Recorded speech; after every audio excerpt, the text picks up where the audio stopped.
All right, hello everybody. Welcome back to day 2 of the Platypus International Convention in Chicago.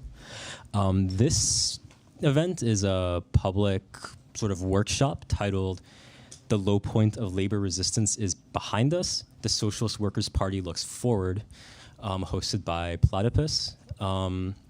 Just as a brief introduction, I think people who've been here today have already heard this, but still, the Platypus Affiliated Society, established in 2006, organizes reading groups, public fora, research, and journalism focused on problems and tasks inherited from the old left, 1920s to 30s, new left, 1960s to 70s, and post-political left, 1980s to 1990s, for the possibilities of emancipatory politics today. You can learn more about our activities or find a chapter local to you by visiting our website, platypus1917.org, or by emailing platypusvirtual@gmail.com. Also, for those of you who are students here at UChicago, the UChicago chapter meets every Sunday in Harper 135 from 12 to 3, and has coffee breaks on Wednesdays in Hutch Commons from 4:30 to 5:30. There's also an email, platypus.chicago@gmail.com, if you're interested as well. But aside from that, I will read the event description that we've circulated to the speakers and everyone else, and then I'll introduce our speaker today. So the description, founded in 1938, the Socialist Workers Party, the SWP, and its weekly paper, the Militant, have long been an important presence on the left. At this event, Roy Landersen of the SWP will be speaking on why the low point of labor resistance is behind us and what the prospects and tasks are for independent class politics. Landersen's presentation will be followed by a Q&A open to the audience. And then Roy's bio. Roy Landersen is a leader of the Socialist Workers Party and a member of the editorial staff for the past 4 years of the Militant, a socialist news weekly published in the interests of working people. He was a longtime member of the International Communist Movement in Australia, with decades of experience in the labor movement there. This included 5 years as a wharfie in Sydney as a member of the Maritime Union of Australia. He was also a unionist while working in food processing, meatpacking, and warehousing. He will be speaking today on why the low point of labor resistance is behind us. And so without further ado, I'll turn it over to Roy.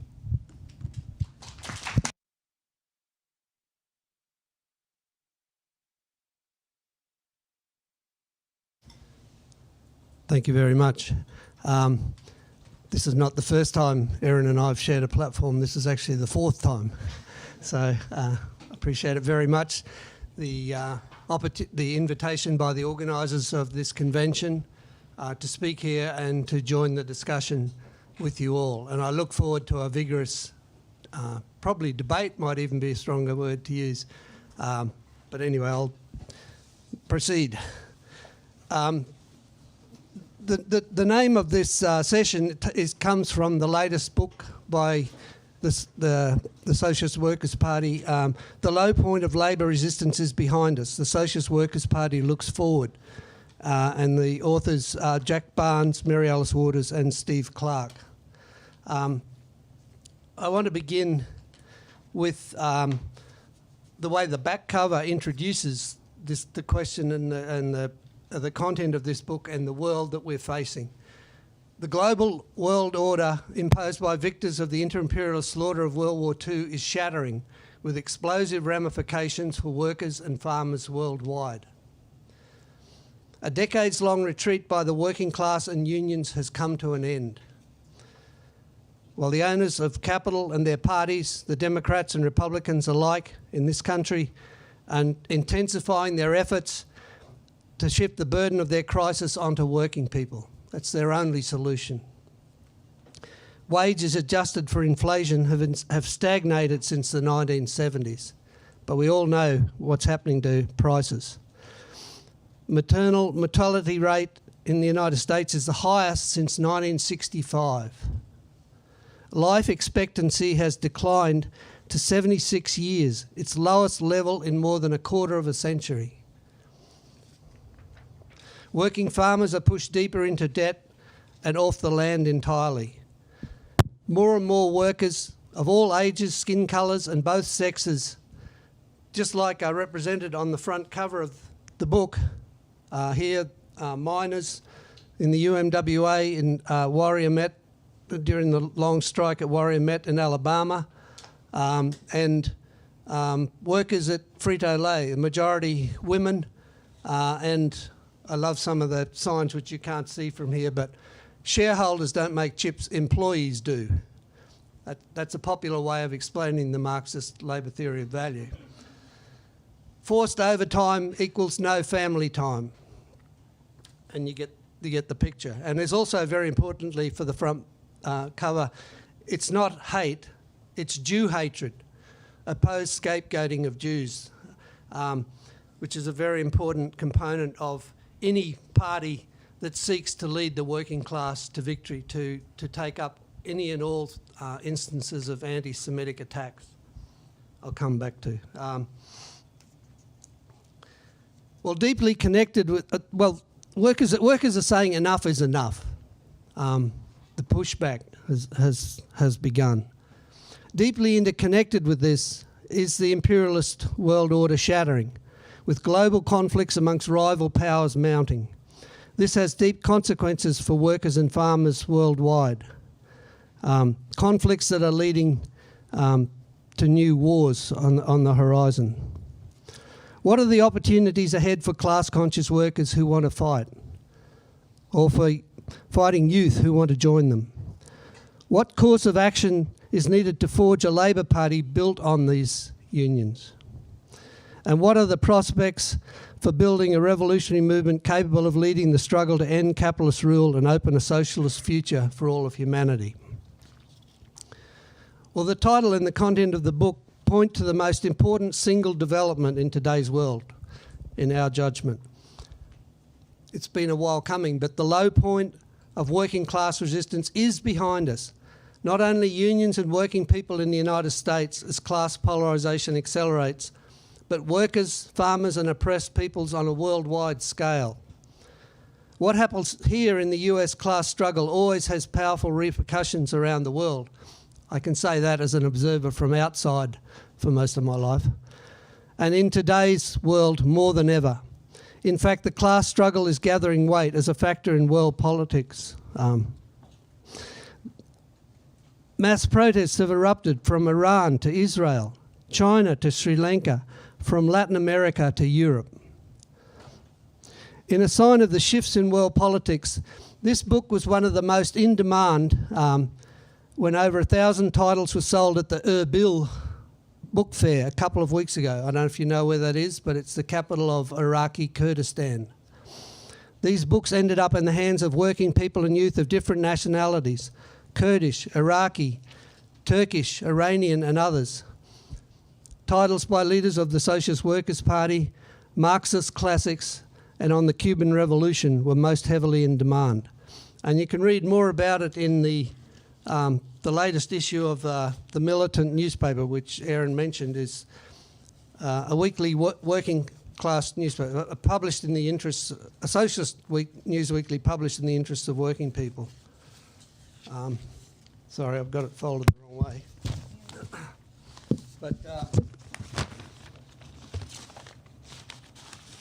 anyway, that's the paper I'm talking about.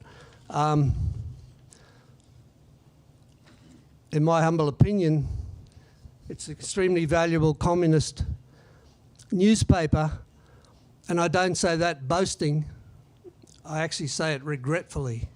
We could wish that there were more such papers and such coverage around the world. And testimony to that is that the book was also promoted at February events in Cuba, including a conference of editors and writers.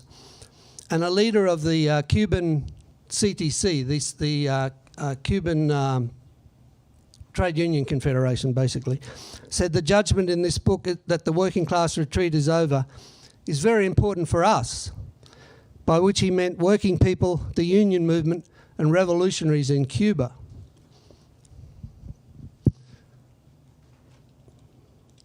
Tell I'm going to get a dry mouth here.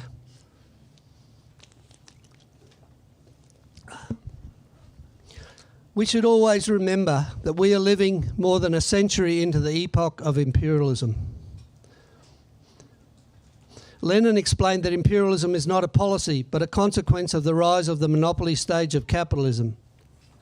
Neither the class structure, the state, the economic framework of imperialism, nor what drives it towards fascism and war are policy matters. Under the rule of finance capital, state-organised violence, imperialist wars, national rebellions, civil wars and proletarian revolutions are just as much an inevitable, lawful consequence of this mode of production as business cycles, inflation and depressions. All of these social and political phenomena are built into the laws, the workings of capital in the imperialist epoch. I want to turn to another book that I've referred to in a previous presentation to a Platypus conference, The Turn to Industry, Forging a Proletarian Party by Jack Barnes, who's the National Secretary of the Socialist Workers Party. And it begins by explaining that the working class program, composition and course of conduct of the only party worthy of the name revolutionary in the imperialist epoch, the only party that can recognise the most revolutionary fact of this epoch, the worth of working people in our millions, actually in our billions, and our power to change society when we organise and act against the capitalists and all the economic, social and political forms of their class rule. This book is about building such a party in the United States and in other capitalist countries around the world. It is about the course the Socialist Workers Party and its predecessors have followed for 100 years and counting. I want to quote from a 1938 resolution by the Socialist Workers Party when the party was founded under that name. We will not succeed in rooting the party in the working class, much less in defending the revolutionary proletarian principles of the party from being undermined by the growing enormous pressures of bourgeois society at that stage on the road to entry into the imperialist war, unless the party is an overwhelmingly proletarian party composed in its decisive majority of workers in the factories, mines and mills. The party must become an inseparable part of the trade unions and their struggles, an inseparable part of daily battles waged by the working class and other exploited producers to defend ourselves and our families against the brutal consequences of capitalist exploitation and oppression. I forgot I was going over leaf. That orientation, the course of the Bolsheviks under V.I. Lenin in leading the workers and peasants to power in October 1917 in Russia and the former Russian Empire, has been our strategic course since the Communist Party was founded in the United States 2 years later, along with others affiliating to the new Communist International. The new party had one sole aim, emulating the Bolsheviks' example. The Socialist Workers' Party is the direct descendant of that party.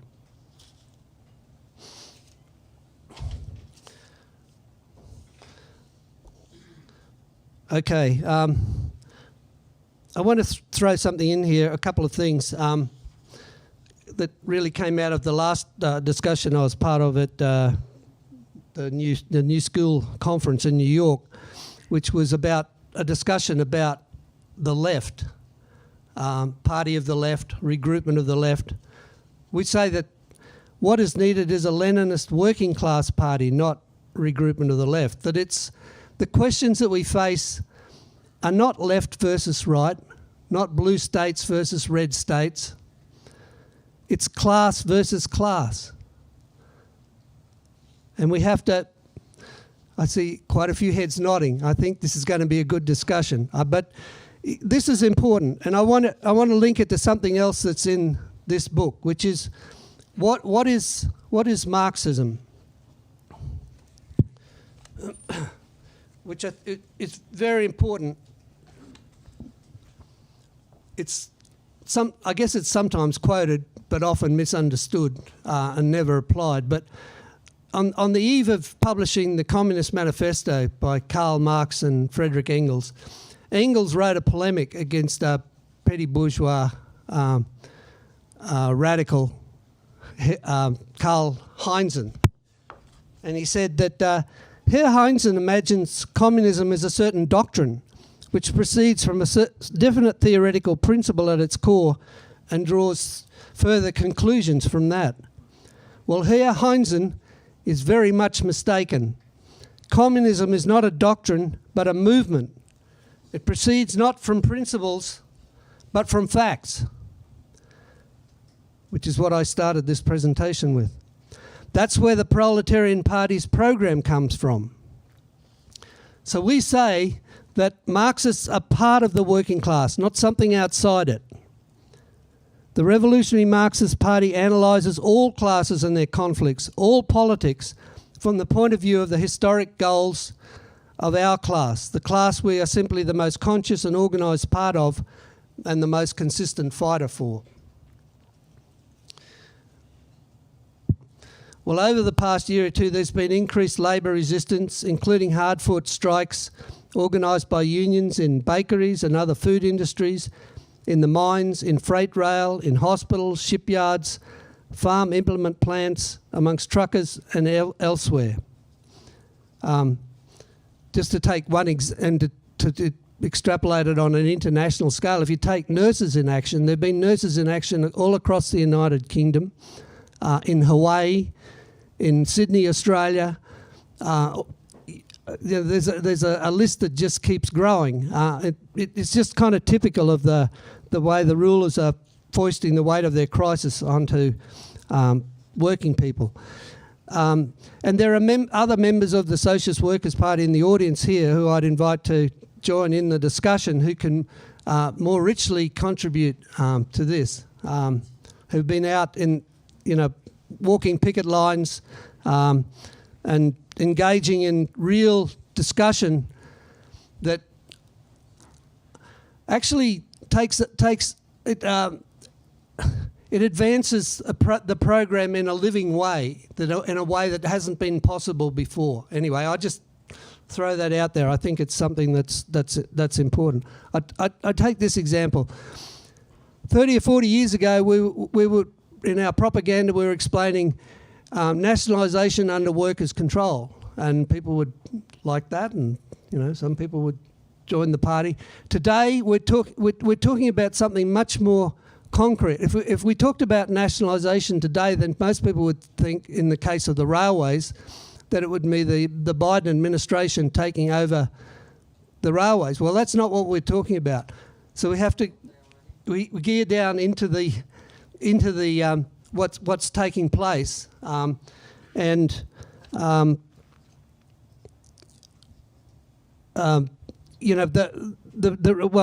come to this, but in East Palestine, where there was the rail disaster and the toxic, the fire and the spread of toxic chemicals that devastated whole neighbourhoods, the working people there, workers, farmers, small business people, are responding by trying to find the ways to organise to fight back. And you see real elements of what we mean by workers' control.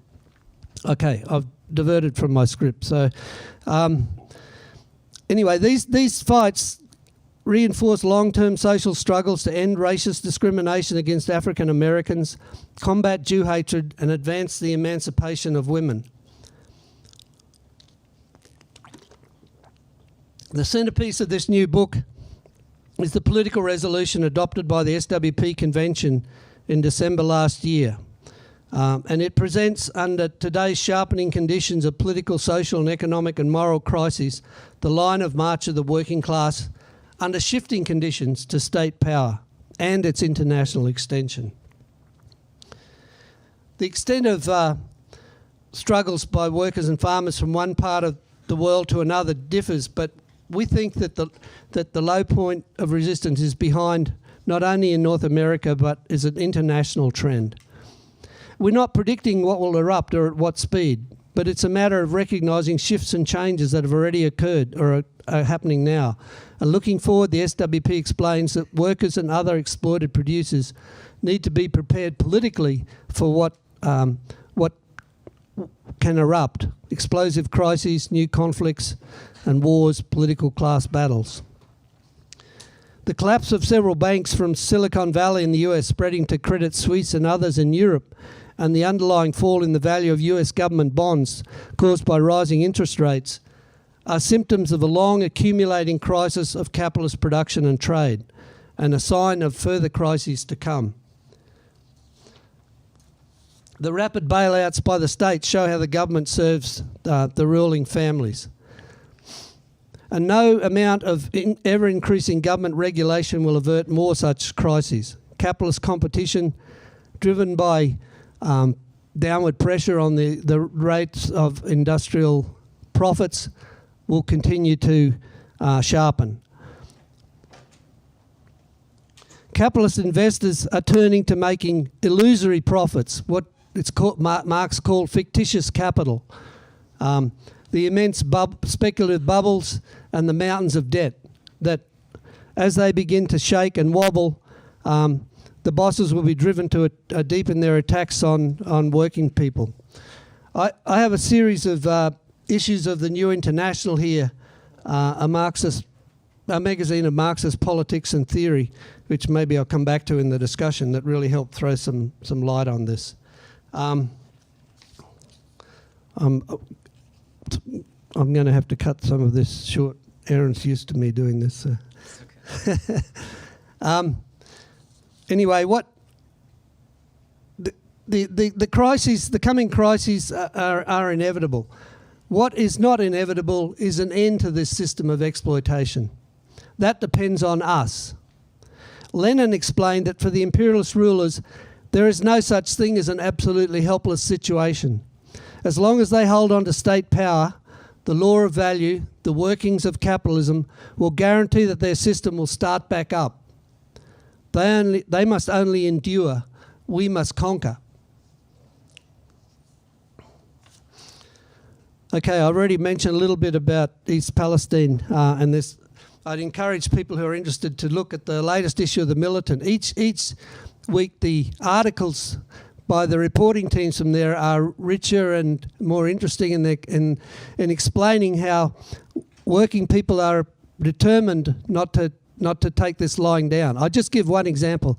The rail lines in rural United States split through numerous small communities with all sorts of hazardous carriages up to 2 miles long. The way they put these trains together, they have the weight down the back instead of up the front. They have the hazardous carriages spread all over. They were trying to cut the crews down to one. From what we say, it should be 4, 2 in the front and 2 in the back. Anyway, this disaster was preventable. It happened because of the boss's profit drive, because of the cuts they're making to rail workers. And it's devastated a community. And then there's an army of lawyers that come in and say, we can make lots of cash for you, mainly for us, but some for you, way down in the distant future if you just give up on this community. And they're saying, no, we're not going to give up. They're continuing the fight. Volunteers are bringing in foodstuffs, water. They can't drink the well water from all over. And they're collaborating with rail workers. They've actually helped rail workers push back 2 of the companies, including Norfolk Southern, the owner of the line that the derailment occurred on. They've backed off trying to have one-person so-called crews. That's not a crew, one engineer.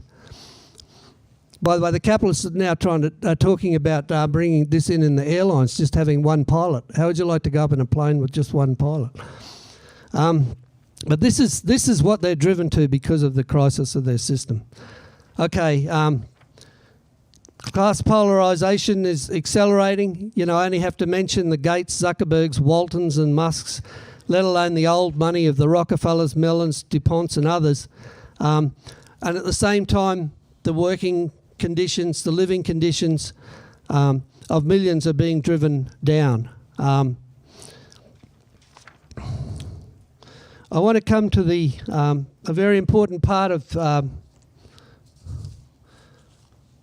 this book on the international situation, where it explains that political and military alignments, spheres of influence that have shaped the global imperialist order since Washington emerged as the dominant power coming out of World War II, are being shaken and new alliances between competing states put together. Perhaps one of the most dramatic is where Beijing hosted the Saudi and the Iranian rulers in Beijing to put together a rapprochement, which is kind of upended what people see as the US alliances in the Middle East, although the US remains the dominant power, albeit weakened. The book goes on, the resolution goes on to explain the first full-scale war between two state powers on the European continent in more than 75 years is now raging. Ignited by the assault of the secret police-based capitalist regime of Vladimir Putin against Ukraine's national sovereignty and independence, that still unfolding war has consequences that are only just beginning to be recognised worldwide.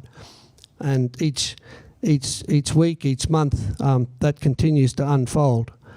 And even though it has overshadowed other so-called great power conflicts, such as the long smouldering confrontation between China and the US-led imperialist governments in the Pacific, there's no doubt that those are sharpening as well.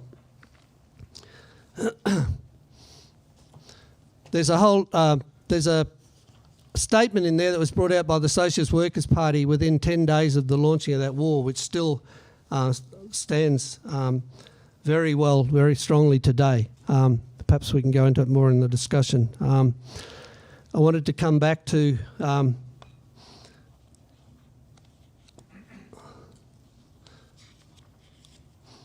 what the resolution goes on to talk about. In Asia and the Pacific, there will be growing consequences to Biden's often repeated avowals, not flubs.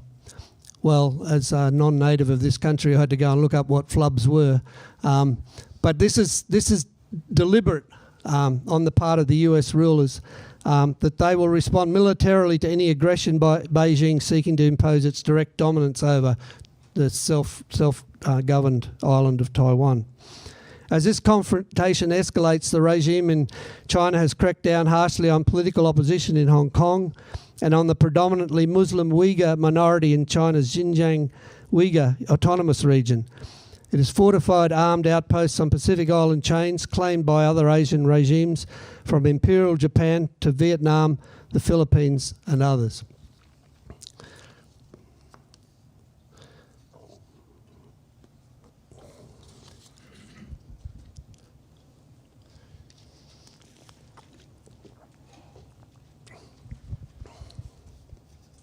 Thank you.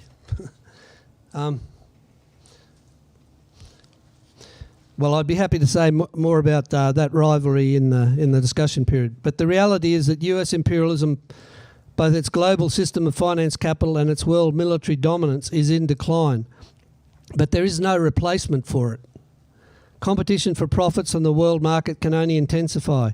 The rising national ruling classes are chained together in their decline, with the US capitalist rulers at their head.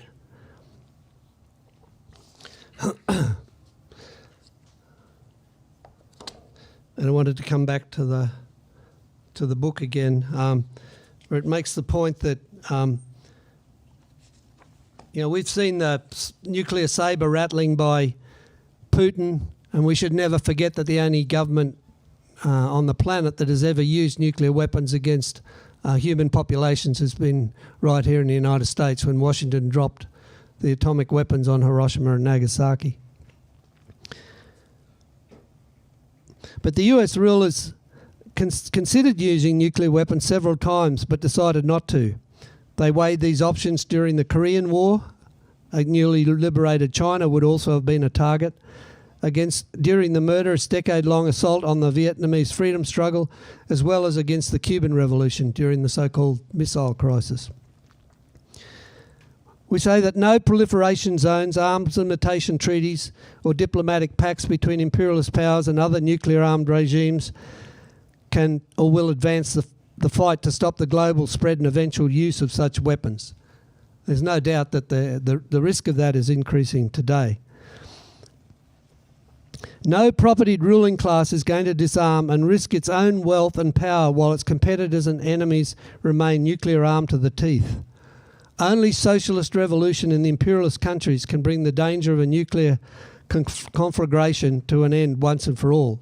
That's actually from a resolution in this issue of New International with the intriguing title, US Imperialism Has Lost the Cold War. I invite some discussion on.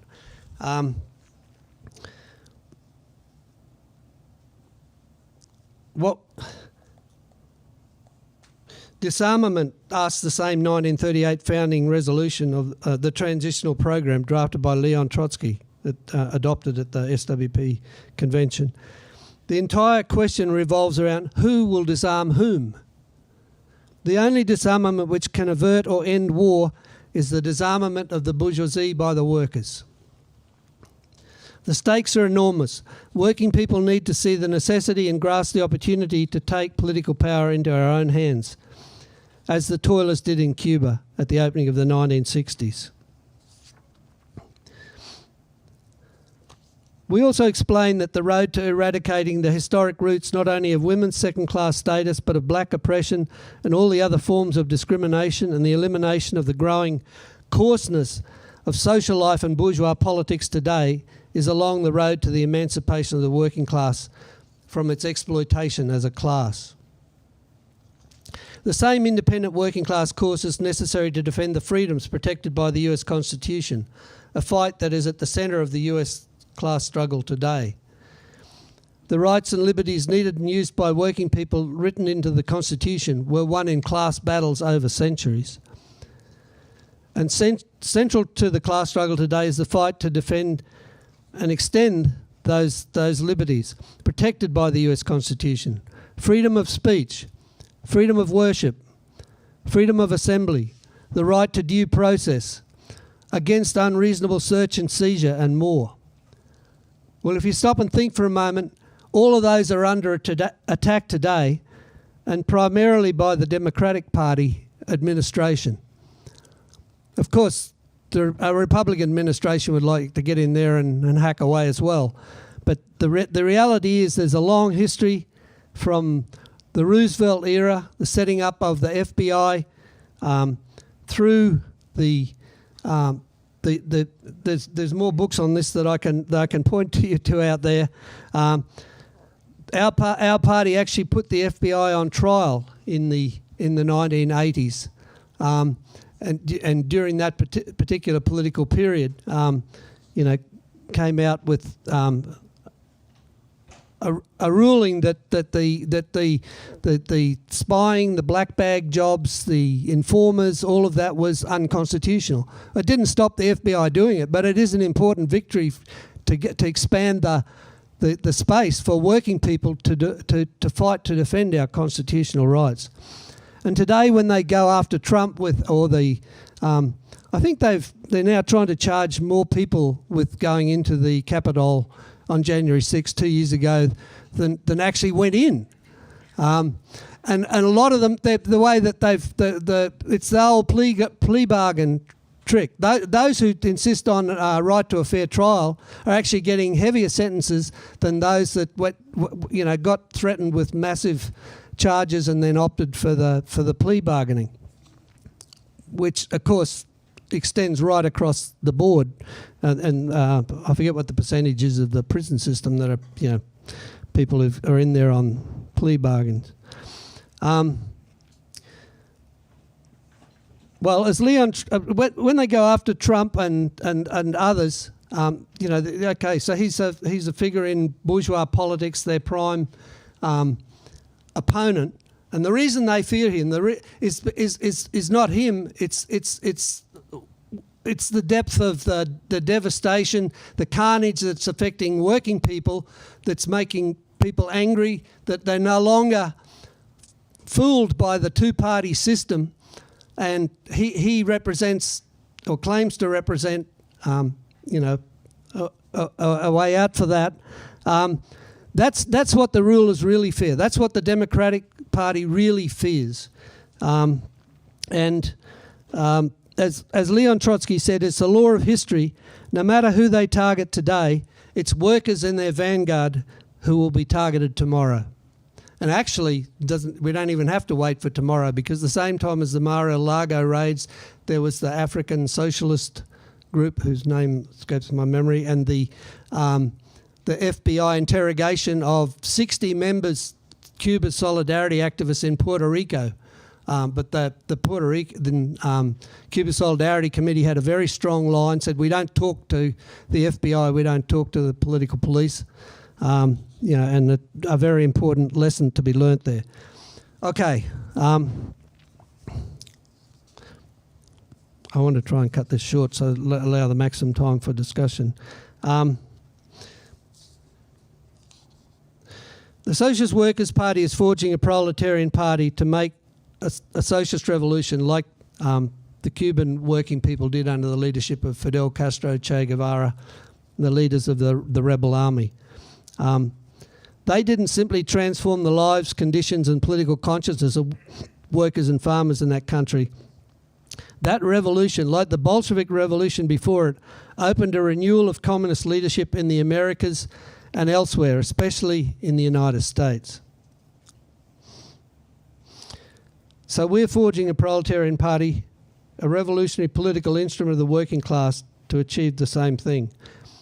Its purpose, our Constitution states in its opening clauses, is to educate and organise the working class in order to establish a workers' and farmers' government which will abolish capitalism in the United States and join in the worldwide struggle for socialism. That was the aim of the party at its founding. That was its undeviating course as central leaders were imprisoned during World War II, and that is what we're working might and main towards today. We invite you to join us in that struggle. Thank you.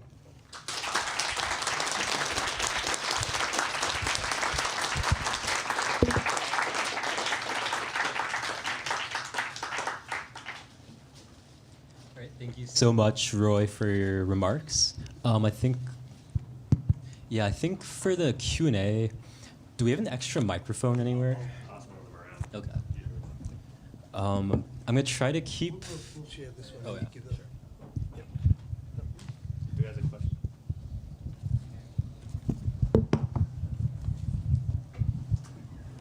Thank you very much. I have two questions, one about the past and one about the future. In the history of Marxists have often analogized their historical moment to one or more earlier moments in the prior history of the struggle for socialism or the struggle for freedom. And so I'm curious, does the Socialist Workers Party think that there's any kind of historical analogy for the moment that we're in now, whether from the perspective of your party and its strategy or the situation of capitalism right now? Or are there one or more moments that you think are sort of relevant to the present in history? And the second question is about the future. It would seem that to be adequate to its aims of socialism in the United States and globally, the Socialist Workers Party would need to educate and organize significant sections of working people. And so what do you see as the next link in the chain for that? What will it take to become more politically significant?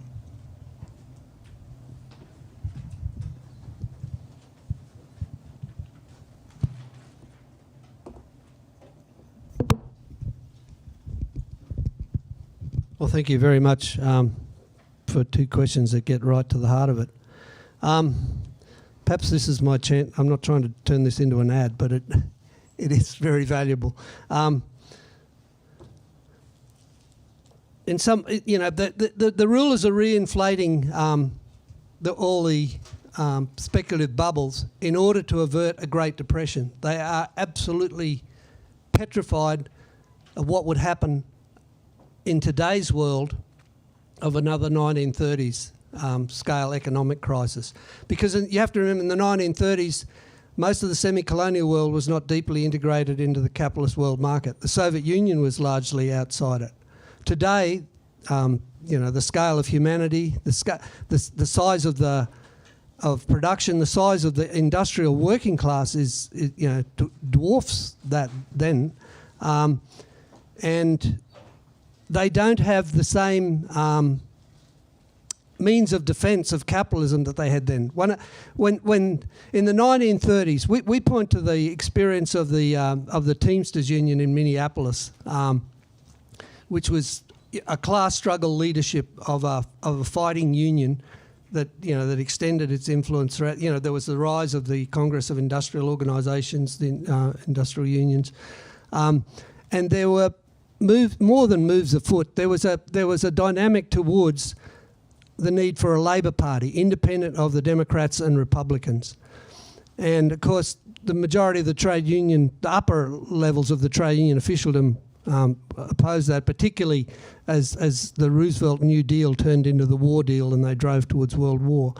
But the other thing was that the Communist Party, which had the Stalinised Communist Party, was the most gung-ho, patriotic, pro, and turning everything into the Democratic Party. Okay, the 1930s. This book, which was brought out after after the 1987 stock market crash, what it foretold. A very important article about the looking at what had the underlying forces that had created such a dramatic drop in the stock market, which was just in the stock market, but it didn't have a repercussion of a major recession, let alone a depression. But in today's world, that you look at what the response to the banking crisis is, and you see what they're absolutely terrified that this will get out of control, and they don't all have agreement on what's to be done either.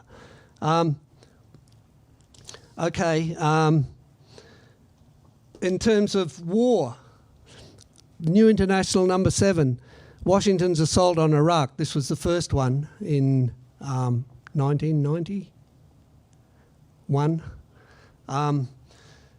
The opening guns of World War III. When this came out, some people thought we were exaggerating, but we were just stating a fact.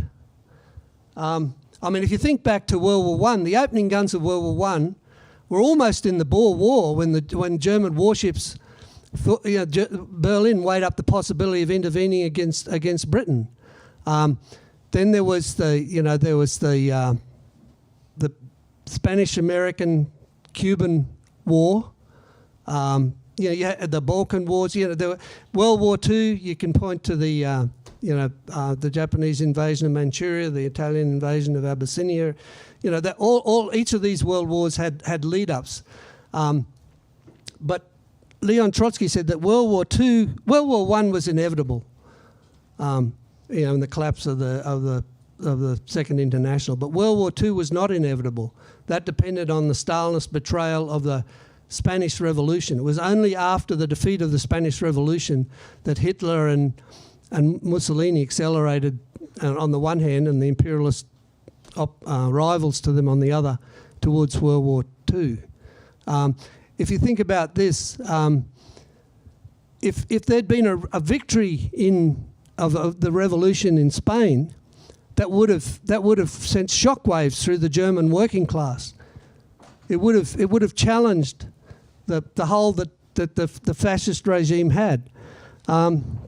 Okay, so we moving nearer to the current time.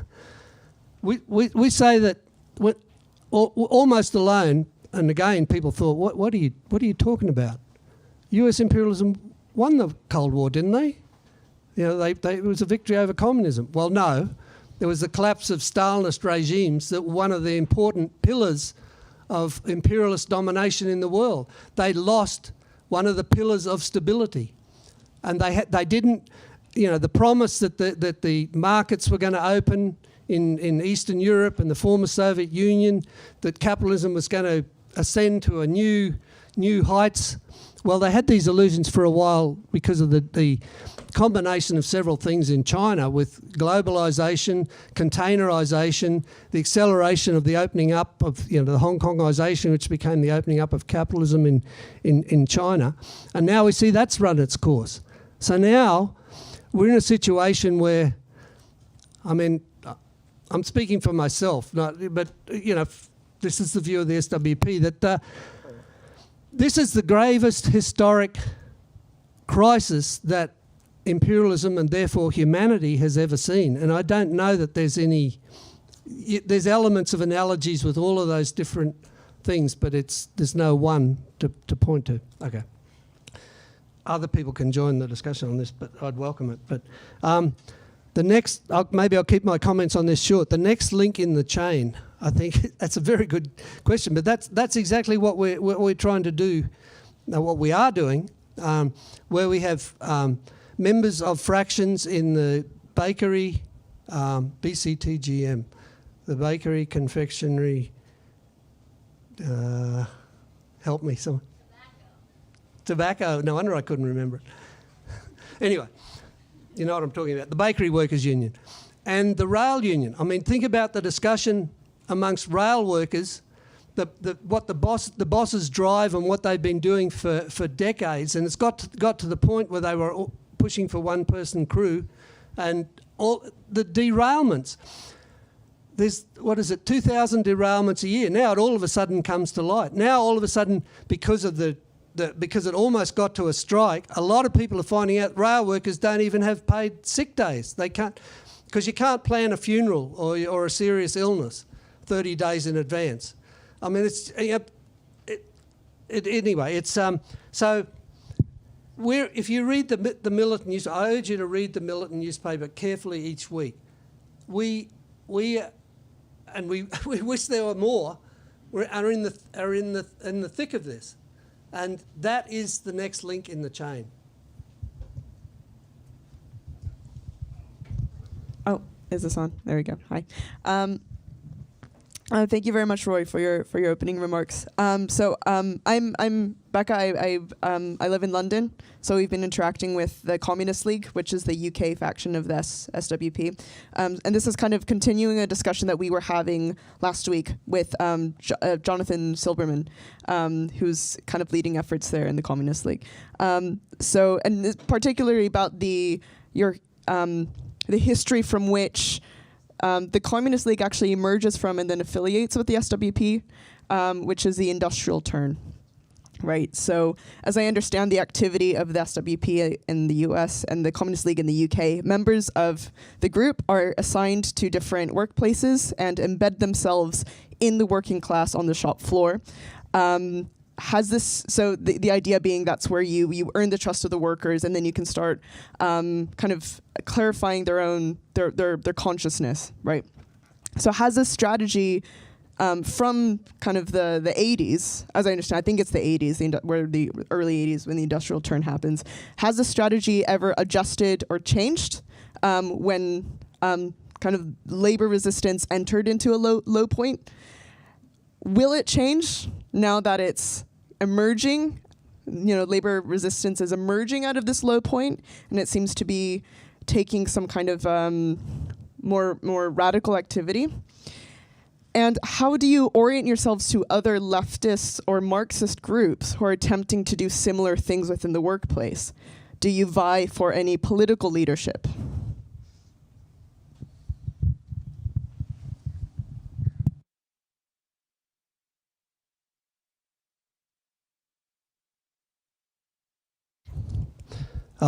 Jonathan and I go back a long way. We're on similar trajectories. I was part of a different wing of the then Fourth International and led a fusion in Australia. And the best thing to come out of that fusion for me was that I found the Socialist Workers Party in the United States. And then the turn to industry, which we had in the Communist League tried to do in a certain way, in a very amateurish, somewhat at time a little bit ultra left, but we genuinely were trying to have fractions I was a builder's labourer, and then in the metal industry. And we were involved in all sorts of mistaken things. Like I was in a rank and file caucus in the Builders Labourers Federation, but those things we see as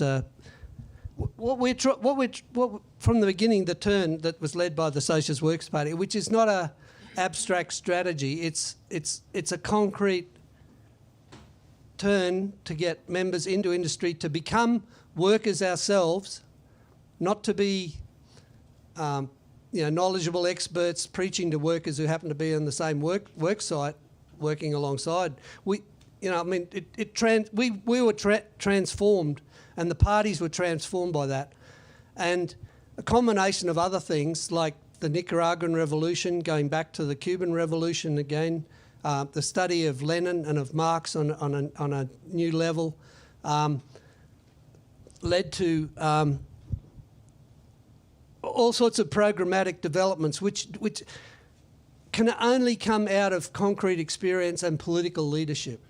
I mean, if you look at the great revolutionary Marxists in history, they've all led working class parties under different circumstances. Marx and Engels, Lenin and Trotsky, Fidel and Che. I can mention others. The leadership of the Socialist Workers Party, I think it comes out of the day-to-day, and I've learnt this in a new way in the 4 years that I've been here, of the day-to-day leadership, facing up to the challenges, dealing in a concrete way, adjusting course. This is not some abstract strategy, and we don't have any. We're not sectarian. We're not factional towards other groups. If there were other groups that were on a convergence with what we're doing, we would reach out, welcome that, and try and accelerate it. But I don't think that. Did you catch that last bit? It's a question of if there's convergence or not. But we are just like Fidel Castro did in pursuing a course. He didn't adapt to the other parties, but once they embraced and were attracted to and got involved in the revolution, then there was a point where he said that it was on the road to Havana, the Liberation Caravan, and he looked around and there were some wearing the red and black of the July 26 movement, and he said, but there were more who were just wearing the clothes of working people, and that's who are making the revolution. And so he was for a fusion of the Popular Socialist Party, the old Stalinist Party, and the Revolutionary Directorate. Okay, I'm not saying there's anything like that going on, but because I don't think if there's any evidence of other currents that are the history of the Socialist Workers Party, where the fusion with the Mustyites, and anyway, there are others that are more familiar with the history of this than me, but I will allow to amplify that. But I would just say that we're proving by example what we're doing and forging ahead, and we look forward to others joining that same road and amplify. Like with the convergence with Malcolm X. Malcolm X affected the Socialist Workers Party. It wasn't just that he was embraced the Cuban Revolution, the Algerian Revolution, became more internationalist and more socialist in his thinking. That's what happens in a convergence. Actually, there is something I do want to say on that. I don't have it here, but out on the book table is a book called Their Trotsky and Ours. And the back cover, it explains, history shows that small revolutionary organisations will face not only the stern test of wars and repression, but also the potentially shattering opportunities that emerge unexpectedly when strikes and social struggles explode. As that happens, Communist parties not only recruit many new members, they also politically fuse with other workers' organisations moving in the same direction and grow into mass proletarian parties contesting to lead workers and farmers to power. But this assumes that beforehand their cadres have absorbed and grown comfortable with the World Communist Program, are proletarian in life and work, derive deep satisfaction from doing politics, and have forged the leadership with an acute sense of what to do next. I think that's an excellent summary of what we're trying to do, if you want to put the word strategy on that. Thanks a lot. We have about 6 questions left and probably a little bit over half an hour, so if we can try and limit the question-answer pairs to 5 minutes or so, that'd be fantastic. Go up next. Maybe we can take a few. Hi. I've been around for quite a few years and considered myself a leftist since the early 1970s, or maybe even the late 60s. And over the years, I found there was a sort of a retreat by the working class. And these leftist parties, which sort of grew pretty large during the period of late 60s, early 70s, and so forth, have gotten quite small. And I've been around a lot of them, and including their leadership. And I'm very interested in seeing if any of these parties are going anywhere. And I've come to the conclusion most of them are not. And mainly because they are not connected with the working class in any way, quite often fear the working class. And sometimes, to me at least, it's clear they actually hate the working class. And this is becoming what I see as the left. And so I've sort of withdrawn from a lot of these people. I've seen people having very theoretically good ideas, even coming to the conclusion that you do not support a capitalist party. But when Trump came around, they changed their line. And all of a sudden, they're supporting Clinton. But I've found that these people argue, and sometimes quite sophisticatedly, why lesser evil is necessary. And this seems to be something that is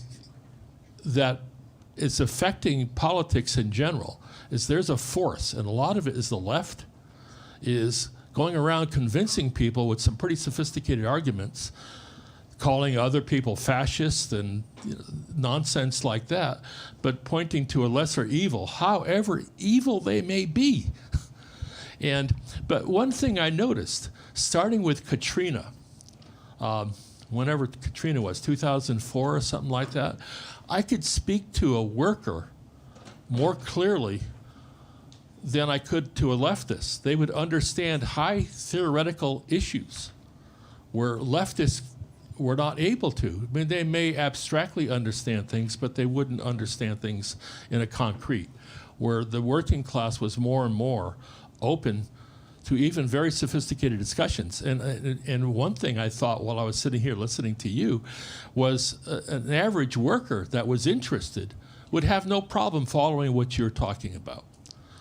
And you see a lot of cases the leftists would have hesitations, but a worker would understand much better. So anyway, that's my comment.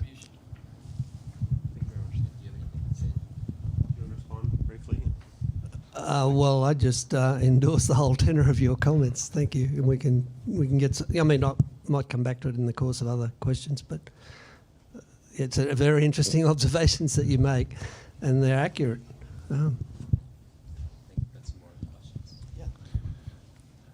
Hi, so I have a question about the name of the panel. The panel's entitled to the effect, "The Low Point of Labor Resistance is Behind Us." What went into choosing the phrasing labor resistance? Why wasn't it labor power, bargaining power, organizing power? Listening to your comments, I've noticed a lot of references to Che Guevara, Castro, sort of bringing an analogy to play for the American labor movement of guerrilla warfare, peasants going to the mountains and resisting. What anchors the use of those analogies when talking about the American labor movement? And specifically, I would like to get your opinion, or perhaps if you're a representative of the SWP, what is the plan to build the American labor movement and socialism? Are they two separate and distinct projects? And what is the SWP's role, or what is their position on leveraging, let's say, the National Labor Relations Act? We saw with the consent decree, you brought up the Teamsters, 1989. We had the Department of Justice supervise and guarantee one member, one vote policies in the Teamsters. We've now had that in the UAW. How does that figure with the UAW or with SWP and their plan to build labor today?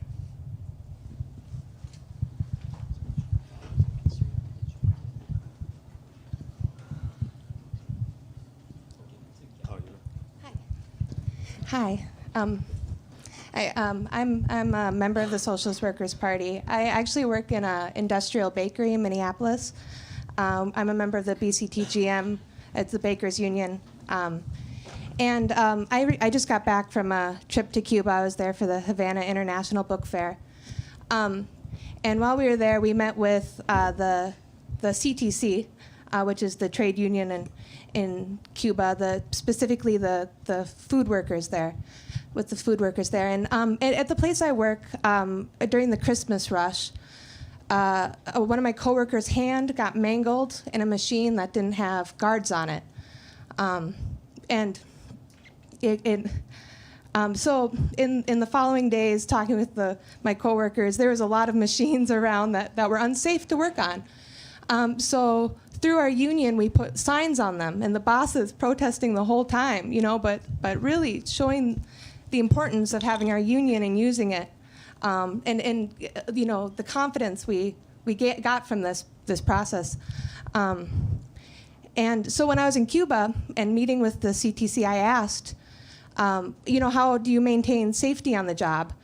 And he kind of looked at me like, well, workers have control of production on the floor. If something's unsafe, they stop production and they fix it, because production is organized for the benefit of society there, not for the accumulation of wealth for an individual. So, the workers in power in Cuba, and that example is really valuable in when I talk to my coworkers about what it means when our class has power, holds state power, and has control of production.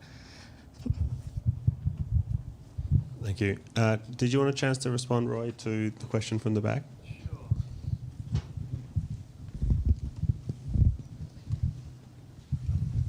Is this on? Yes.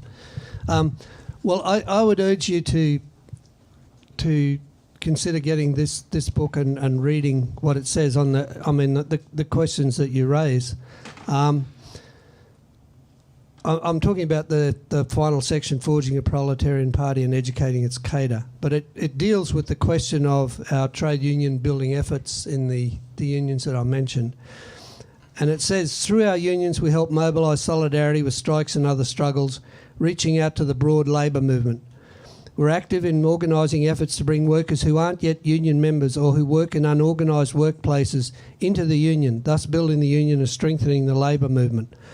We make every effort to conduct ourselves as actively engaged, careful, knowledgeable and competent trade unionists.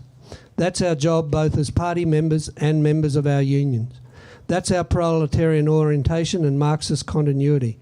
It's been tested going back to the Teamsters. And by our trade union work ever since, including the turn to industry that we discussed under a previous question. The thing about, is this on now? Yes. I've been in industry over the years and in Australia, and I've watched the same processes happen here of the unions in retreat, being pushed back, the class collaborationist course of the union officialdom, but it's also the broad political conditions, the illusions in the Labor Party in Australia, the Democrats here by the union officialdom. And it's not a matter of, not one iota of demagogy when you're doing trade union work. It's serious, it's concrete. As one of the other questions said, you have to earn the trust of your co-workers, but you do that by the way you conduct yourself, the way the party conducts itself, and we explain concretely the Cuban Revolution. We explain the big ideas, as the gentleman here said. These ideas are readily understandable by a whole range of workers today and many more tomorrow. The most advanced and politically interested workers, these questions are this is a graphic illustration of the kind of world that we live in and why the working class is the only social force, the only solution to all the barbarities of capitalism and imperialism, going back a century in the case of imperialism and further, and class society before that. We're trying to, the workers are the class. The working class is the class that has a stake in building socialism because it has no private property in the means of production. But it needs allies. It needs the other exploited producers. Farmers, working farmers, are a key part of this. We also point to the devastation of small proprietors, small business people. We're looking to mobilise the majority of society to bring down this meat house. But we don't need any demagogy in doing that. When we talk about resistance, that is precisely what it is. The little, how do you start a fire? You don't start by, trying to have a bushfire, a wildfire. You start by trying to fan the embers into small flames, and from that big flames grow. That's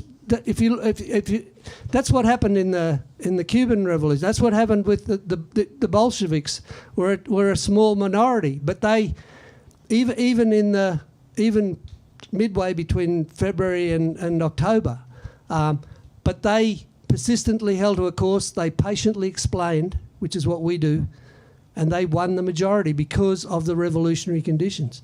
We have confidence in the working class, and we know that what is coming is going to accelerate the radicalisation and politicisation of workers, and they will have nowhere else to turn to.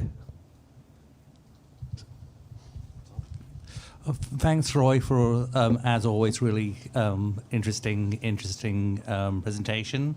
I wanted to ask about something that you actually didn't talk that much about. I think the only time that I remember is when you talked about the Teamsters strike in Minnesota, which is the labour bureaucracy and challenging the labour bureaucracy. I mean, I think pretty much any self-described Marxist group at the moment would basically start talking about the rank and file strategy, and it's very noticeable that that you don't seem to be doing that, and it was noticeable that you actually you made a reference to a rank and file caucus that you didn't seem to think that much about. So I was wondering if you could actually explain the politics behind the SWP eschewing the rank and file strategy and how that relates to your tradition. It's sort of like, I think Platypus loves anniversaries, and they don't have one for 1983 this year, and I think I may have got the date wrong, but I think that's the year that the SWP kind of left the Fourth International, and the book there Trotsky and Ours came out, and that seems to be a very noticeable shift from an orthodox Trotskyist position in terms of downplaying rank and file opposition to Labour leadership. Well, the Labour officialdom, like other middle class layers, is sandwiched between big capital and the working class. Actually, they're much closer to the working class than other middle class layers, including the upper privileged layers like the meritocracy. But what we're talking about is mobilising the working class to take hold of our unions, and we will find collaboration and support and joining of particularly lower level officials as the struggle develops. I mean, the best example is the Teamsters and Bill Brown and some of the other leaders that were part of the AFL. Have I got it right? Yes. It's also Australian Football League. I've hesitation. So, and Farrell also talks about a flanking strategy, which is we're not targeting the enemy is the bosses. It's not the Labor officialdom. That cedes them too much power. When the working class gets moving, the bureaucracy will be diminished and moved aside, and there'll be fresh elections. When Farrell Dobbs stood for whatever the position was for the Teamsters Union, he didn't even have to put up a program. It was just vote Dobbs, and people knew what his record was. They knew how he had led the strike battles, he and others from the Communist League of America, and they didn't need a rank and file caucus because they were doing something much bigger. A rank and file caucus is like it's like imprisoning yourself in a little sectarian group focused on removing this or that official, which is what I had a brief encounter with as I was coming into communist politics. That's a dead end. That's why we don't say anything about it. And that's totally consistent with Trotsky's position. But however, it's not totally consistent with a lot of people who call themselves Trotskyists. I think in this case it would be like Trotsky, like Marx would say, if these are Trotskyists, then I'm not a Trotskyist. Look at there's. If I can show you some of the books on the table out there, the rich discussions with Trotsky about how to advance political work in the trade unions, how to advance the revolution. Don't forget, these collaborations are on the coming out of the Great Depression, eve of World War II. We're not talking about rank and file caucuses. We're talking about the leadership of the working class of millions.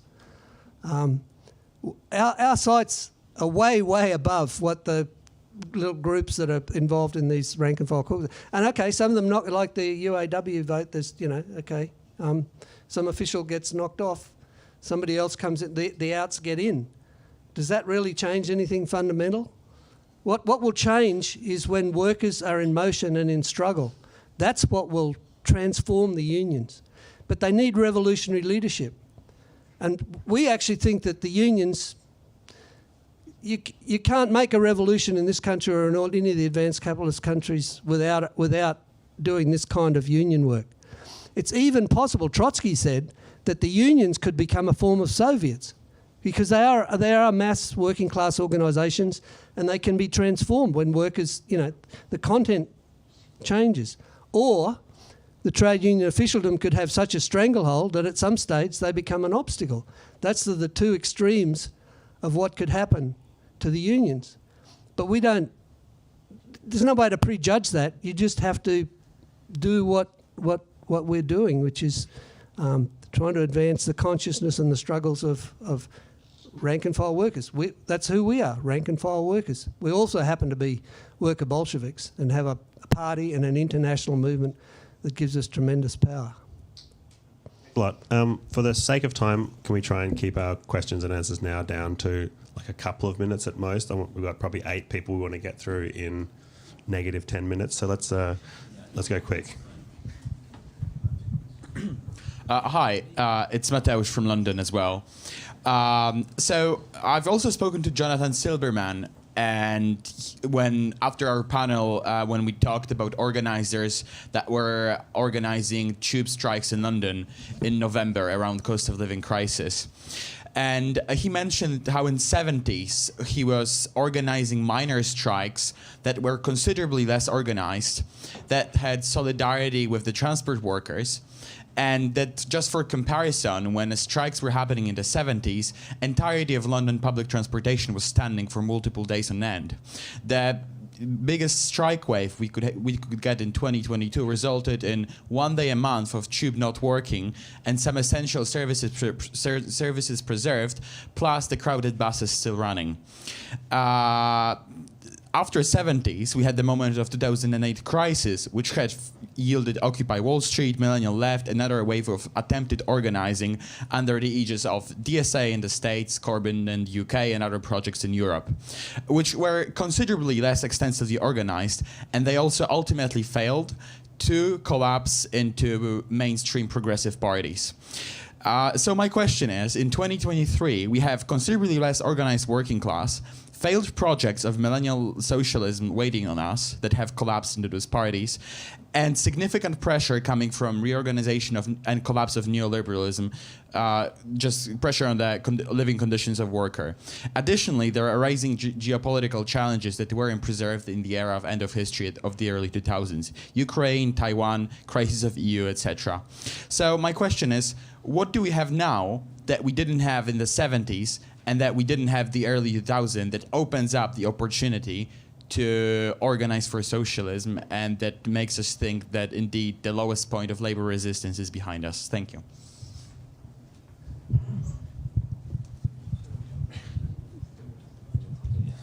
Just maybe quickly answer and then we'll keep going and then I'll come back up here. We should take multiple questions.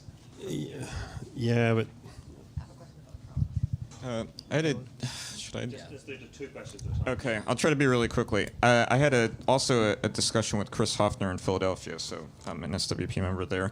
And it always comes back to this question of, you put it as class versus class instead of left versus right. And I know you mentioned this because you're in a room with Platypus and Left is Dead. And the quote that you gave from Engels really seemed to be, you know, kind of pointing out why you really do need a left. Meaning he's saying to the young Hegelian, you're actually conservative, you're adapting to capitalism. Whereas the point is that socialism's already here, and the question is how to realize it in a way that doesn't lead to destruction or all the old crap back together. So this is why then he mentions a proletarian program, as opposed to we got socialism in the last month, and that was SVB and Signature and their bailouts, and then, you know, UBS cannibalizing Credit Suisse. That's a kind of socialism to preserve the capitalist order. Right, but that would be the point there, meaning there's 2 ways in which it could be done. So I guess I wanted to, if you could maybe flesh out why to you it's more class versus class, or really it could be like proletarian socialism, which is the left and also class. But do you want to respond to those 2 questions quickly and then we'll do 2 more? Okay, it's very difficult because these are deep questions. What's different to the 70s? Well, I was involved in huge demonstrations in Australia when the Whitlam Labor government was sacked by the Australian ruling class. Hundreds of thousands protesting in the streets, a near spontaneous general strike. But the thing is, the hold on consciousness by the Labor Party and the Whitlam, Bob Hawke and others campaigned up and down the country to avert, in the words of one of them, a revolutionary situation. So today, the Labor Party does not have that hold. If it ever got, well, you won't have the sacking of a Labor government causing it, but my point is, an eruption of a crisis like that and under today's conditions is much more, the rulers don't have any confidence in the outcome. Why do they hate Trump so much? Because they can see what stands behind him and they don't have any control over it. That's what is so different. It's the world. It's the speaker referred to some of this, the rising geopolitical tensions. It's, you know, this is the massive war in Europe, which hasn't happened since World War II. Clash between the first and the second largest economic powers in the world, and alignments of forces. I mean, this is, the instability is built into capitalism. Okay, a lot more could be said on that. We need a left. Well, no, the problem is the term. What does left mean? It means it's not right. Left, right, okay. What's the class content of it? It can only be the left in bourgeois politics. What else can it mean? That's why we don't call ourselves, well, that's why we're not part of the left. We're part of the working class. It's not like we're trying to have an argument about this. It's just the reality. I mean, I just threw that in because I did want to get some discussion. I thank you for the response. But it's it's what are all the people in this room going to do with the rest of your lives? You're living in the greatest crisis, through the early stages of the greatest crisis in the history of humanity, and you have an opportunity to join the struggle to resolve it in favour of humanity. That's what we're offering. There's no left involved. Hi, I'm Caitlin. I'm a member of the Socialist Workers Party out of Cincinnati, and I'm also in the Bakery Workers Union. And I just want to say one quick thing on working with the union officialdom. It's a little late, but I want to bring my experience into the discussion. You know, in the Socialist Workers Party, we don't call them union bureaucrats. They're a part of the officialdom, and they're not all, it's uneven, and they're not all the same, but an experience that I had was we were involved in a contract fight, and there were these women who were part-time workers because they were mothers and they could not work full-time because no one can afford childcare in this country. And there was a huge gap between how the union contract applied to full-time workers and part-time workers. Now that's a division that the bosses use. That's not a division that the working class has any interest in. And the starting point of our business agent at the beginning of this discussion was full-time workers give more to the company, and why did these women have so many children?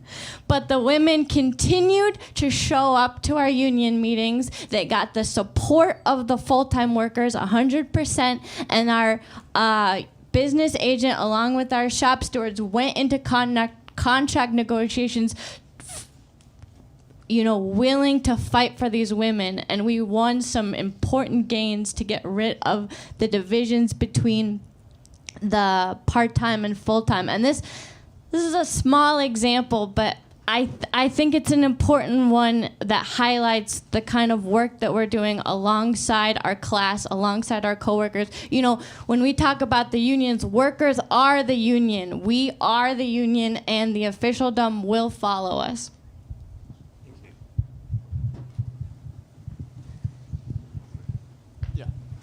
Hi, so I'm going to keep this very short. Can the working class, as a political category aware of some political task, be meaningfully said to exist today in the absence of a mass movement for socialism? And second question, is it not profoundly disquieting that it appears that there is a necessity to explain to whoever the workers might be why they want socialism? Thank you.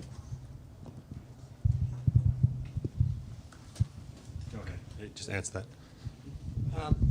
Where's Itzy gone? Is Itzy on? Is that on? Yes.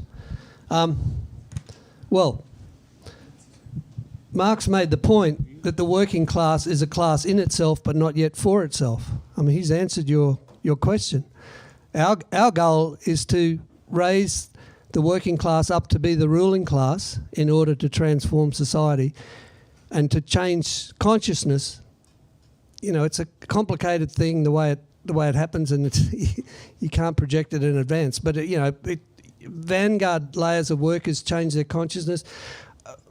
More workers change on a more elemental level, and then different workers step forward that everybody would be surprised by the people who step forward and play leadership roles and develop consciousness.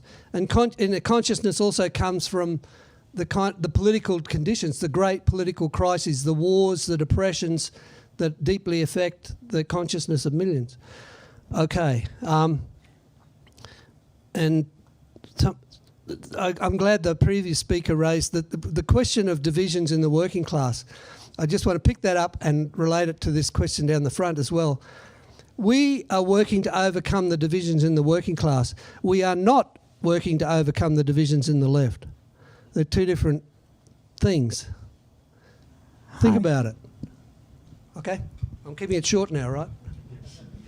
Hi. So you invoked Lenin, and someone like Lenin or even Luxemburg, because you bring up the idea of becoming workers yourself, someone like Luxemburg or Lenin understood that there was a role of party intellectuals. And so do you think that there's still like a necessity for that, or do you think you've overcome it? And is that like, do you think that there is that's a sign of continuity or a discontinuity in what you're doing in the SWP?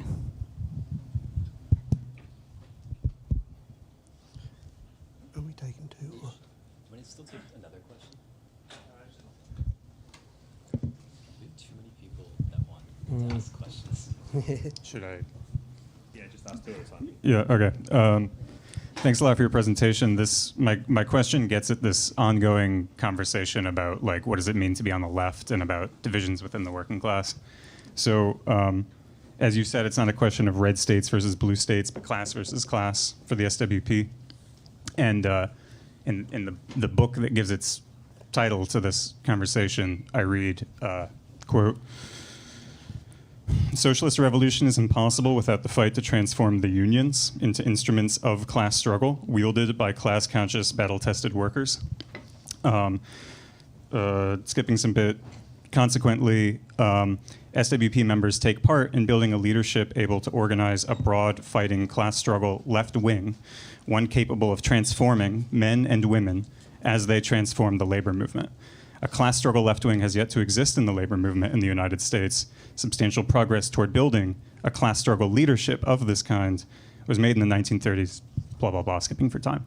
So what this passage in the resolution of the SWP brings up in my mind is the question of conflicting tendencies within the working class itself, not between two classes, but about what happens to the working class in the absence of, as the SWP puts it, a left-wing class leadership. And I was wondering if you could maybe speak to that. Well, I think the working class as it stands is divided every which way, and the rule is try and amplify and drive deeper those divisions. I think there's a division of labour between the Democrats and the Republicans on this about who's working on which divisions. The Democrats assault the deplorables. The Republicans play on the immigration question, and anyway, you get the point. I'm not quite sure what you're talking about, divergent tendencies in the work. There is a big gap between the lower echelons in terms of pay and conditions of the working class, like immigrant workers, and the better off workers. But if you look at the rail workers, like there's an example of a trucker who sold his rig because he was deeply in debt, and instead of the trucking being a good job, independent trucker, he decided to become a rail worker. And he quit after about 6 months because it discovered that conditions had changed so much he thought he was better off going back to the abysmal conditions of being an independent trucker. I mean, that's what's happened to some of this is what capitalism is driving workers closer together. It's driving the conditions in the imperialist countries closer to the conditions in semi-colonial countries. It's going to be easier to explain to workers why we need to unite on a world scale. That seems like such a crazy, abstract slogan, didn't it, at certain stages? Well, it didn't when they wrote the Communist Manifesto. And less so today than it has in a long time. Class struggle left wing. Yes, we do talk about it. I mean, there it's clear that the class content of left has to do with the working class and working class leadership and experience and so forth. It's about transforming the working class, right? Transforming the workers. Yes. Didn't I say that enough? And that's exactly what it's all about. I mean, the working class will not come to power without being transformed, and that is only the beginning of the transformation of the working class, because it starts. It really, people say it was a Bolshevik coup. Well, it was the heart of the Bolsheviks had the support of the industrial heartlands in Petrograd and Moscow and elsewhere, and the influence of the industrial workers led the rest of the working class. They led the peasantry And you know, the transformation takes. It's not an overnight thing. We're talking about a process of when a revolutionary leadership comes to political power, the task just begins of extending the revolution, deepening it, spreading it from thousands to tens of thousands to hundreds of thousands to millions. It is a task of organising millions, and they get transformed in different ways. Yeah, I'm not sure if I got your question right, but. Can you answer the party intellectual? Oh, sorry. Yes, just very quickly. Marx and Engels explained this in the Communist Manifesto. They said that a section of the bourgeois intelligentsia goes over to the side of the working class, but you have to go over completely, without any strings attached to your prior existence. And of course, I mean that's talking about background, but it's also, we don't use the term intellectual because there's I mean, it was used in you know, at different times, I know, by leaders in that era, but we're not trying to set up distinction. Of course, we value the contributions of any and all who come from what would be called an intellectual background, of course, but they also need to commit 100% to the cause of the proletariat, and it's not to diminish their contribution. Yeah, I think it's sort of the same set of questions that are coming up again and again. The question of the left or of intellectuals, right? You held up the Militant newspaper, right? That's the product of intellectuals, right? That's people who are writing, who are trying to figure things out, who are being journalists. They had to go to school for that, right? That's obvious. Or that's the readiest way you find such people. I missed out on that. I missed out on that school. Well, you know, the question is that, you know, obviously, like, there's a lot, you know, there isn't like one leftist party that claims to represent the working class in the United States. There are a lot of them, right? And there aren't as many as there used to be, as the gentleman here said. There aren't as many as there were in the 60s and 70s, right? But we're talking about groups of hundreds of people and raising the question of how you would get to hundreds of thousands and millions, right? How do we get from a condition of a sectarian divided left and a lot of sort of discontent in the working class and exploitation of the working class and a lot of discontented young educated people? And I think what a lot of the questions are about is, you know, what is the sort of cadre training? I mean, if you can sort of say, well, what are you going to do with your life, right? And you have to commit to the proletarian cause 100%, right? But what does that mean concretely, right? For people who, after all, as you rightly note, want to bring their abilities, their faculties to bear on what you just described as vast abstract questions, right? That are very difficult to think through, and the people who did it are people like Marx and Engels who were capable of vast abstractions, right? And you know, it's not enough to say like you have to like identify with a class position. The question is, how really can you prepare yourself for a life in which you're probably not going to be a union worker, right? You're talking to a group of young people here who are at, you know, elite universities around the world, right? They're probably not going to end up being in unions, and you yourself are saying, well, they shouldn't they shouldn't proletarianize themselves, right? But so the question is like, how does the SWP think about approaching, you know, a room full of young intellectuals who, you know, are in fact interested in thinking about the project of achieving socialism, right? Apart from simply saying, like, this is the group that you should join rather than, this other group that they might join, right? They're right outside the window. I saw that there was a Spartacus League recruiting young students at the University of Chicago. Maybe just answer those last three one at a time if you want to. And There's a very patient I person. know, in the Kevin, front. put your hand down. There's no time. I know I've cut off other people, so we've got three more. Do you want to just answer that one first, and then we'll do the last two? Okay. Kevin, there's no time. Oh, okay. Yeah, so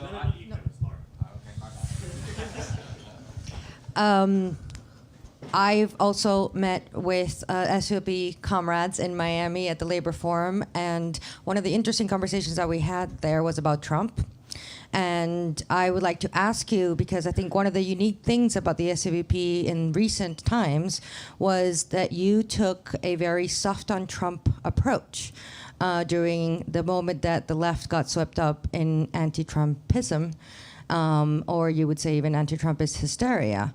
And I would be very interested in how you came to that reasoning, what in the historical experience of the SWP allowed you to have that particular relationship to the politics of Trump, at least not getting swept up in it. And yeah, what was sort of unique about your organization? What's that unique reasoning of the SWP with regards to Trump come about? Those two, yep. Yeah.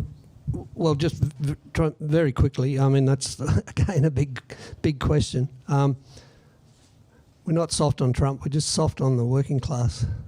Yeah, no, I plan to.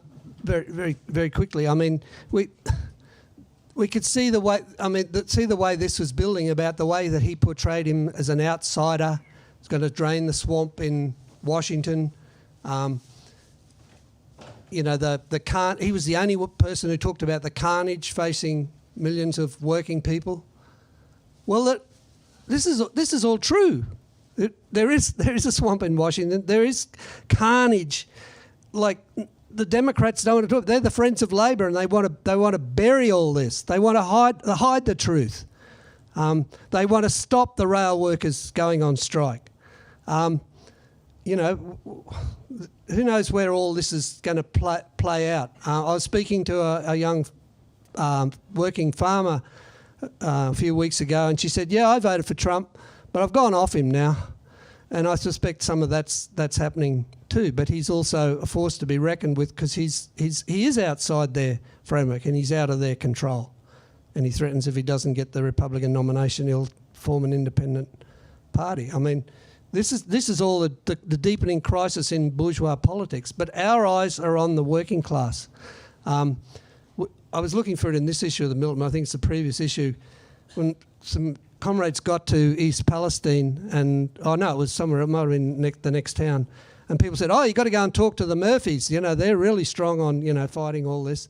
And there was a Trump banner in their yard, and they said, "Oh no, we're not socialists." But anyway, they got to talking, and they bought a subscription to the Militant. They bought this, and we're having a serious discussion with them. I mean, we find this all over the place. We don't go talk just to talk to people who. We just don't care which way people voted, because that doesn't tell you what's really on their minds and what they're going through and how we can relate to them. Okay. The question before about that related to the intellectuals, the cadre training and so on. By the way, I did start out as a student, and I joined a Marxist study circle.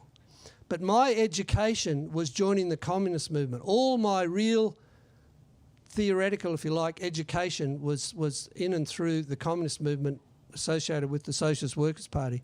And at one stage we had a leadership school where we studied Marx and Engels, and we studied them through the politics and everything that was happening through their own eyes. We read them without thinking what Trotsky had said about them, or what Lenin had said about them, or what the Socialist Workers Party had said about. And one of the things, this comes as a surprise to many people. it's very illustrative. People don't realise that Marx and Engels were recruited to the communist movement by workers. And I can show you the piece by Engels where he says that, what was it, Moses, Schapper, and I forget the other one. He said that, we had an arrogance towards them because they were, what did he put it, utopian communists, But we had to realise that we had just an equal dose of arrogance as young revolutionary intellectuals.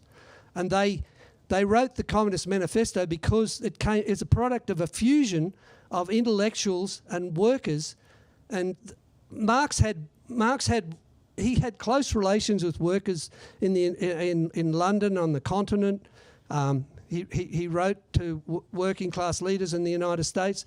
I mean, he and Engels were leading a working class movement, and of course, generations of academics and intellectuals like to praise Marx's intellectuality or even refer to him as a philosopher. Marx and Engels and Marxism meant the end of philosophy for the working class movement. No need to, not saying don't go back and read it and educate yourself, not at all, but all the philosophical questions are answered by the birth of the communist movement. A lot more could be said on that, obviously. So the Socialist Workers Party has cadre training, but the best training is being involved in and helping to lead political battles. Then you understand. Then the theory stops being abstract. I'm like, to me, workers' control now has got a. It's only the beginning. I hesitate to use the word; it'll be misunderstood. But baby steps towards workers' control. But you see this around what's happening with the reinforcement of the battles of the rail workers and the East Palestine residents and others. Just follow it in the militant. By the way, back to Trump. So who else has got his antennae up about this? Steve Bannon is down there interviewing people because they sense something's going on that's out of the control. Okay, now they want to direct it at the elites in Washington. We don't use that term. We explain in class terms the capitalist rulers. The middle class layers whose interests are tied into capitalism, the cosmopolitan meritocracy, and so forth. But there's something going on here that they're attracted to, and we, for totally different historical reasons, are also attracted to.